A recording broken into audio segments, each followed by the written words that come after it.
Saudara-saudariku yang terkasih, salam sehat dan sukacita selalu, berkah dalam.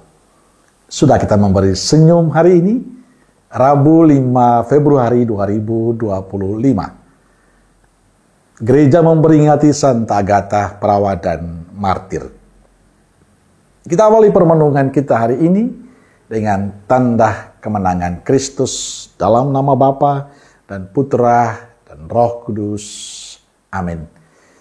Permenungan kita diambil dari Injil Markus bab 6 ayat 1 sampai 6. Kemudian Yesus berangkat dari situ dan tiba di tempat asalnya, sedang murid-muridnya mengikuti dia. Pada hari Sabat, ia mulai mengajar di rumah ibadat, dan jemaat yang besar takjub ketika mendengar dia. Dan mereka berkata, "Dari mana diperolehnya semuanya itu? Hikmat apa pulakah yang diberikan kepadanya? Dan mujizat-mujizat yang demikian, bagaimanakah dapat diadakan oleh tangannya? Bukankah ia ini tukang kayu? Anak Maria, saudara Yakobus, Yoses, Yudas, dan Simon? Dan bukankah saudara-saudaranya yang perempuan ada bersama kita?" Lalu mereka kecewa dan menolak dia. Maka Yesus berkata kepada mereka, "Seorang nabi dihormati di mana-mana, kecuali di tempat asalnya sendiri, di antara kaum keluarganya dan di rumahnya." Ia tidak dapat mengadakan satu mujizat pun di sana, kecuali menyembuhkan beberapa orang sakit dengan meletakkan tangannya atas mereka. Ia merasa heran atas ketidakpercayaan mereka. Lalu Yesus berjalan keliling dari desa ke desa sambil mengajar. Saudara-saudariku yang terkasih, saat Yesus pulang ke kampungnya di Nazaret, ia mengajar di sinagoga pada hari Sabat, dan mereka yang mendengarnya menjadi takjub. Namun mereka mempertanyakan Yesus, karena mereka merasa mengenal sebagai anak tukang kayu. Sikap ini berbeda dengan tempat-tempat yang lain. Orang-orang menerima Yesus, mereka percaya pada Yesus, sehingga berbagai mujizat terjadi. Di kampung halamannya, Yesus tidak dapat melakukan satupun mujizat karena mereka menolaknya. Orang-orang sekampungnya sudah memiliki prasangka buruk tentang Yesus. Meskipun mereka takjub dengan pengajarannya, mereka tetap pada pikiran mereka sendiri. Dia anak tukang kayu dan tidak mungkin melakukan mujizat.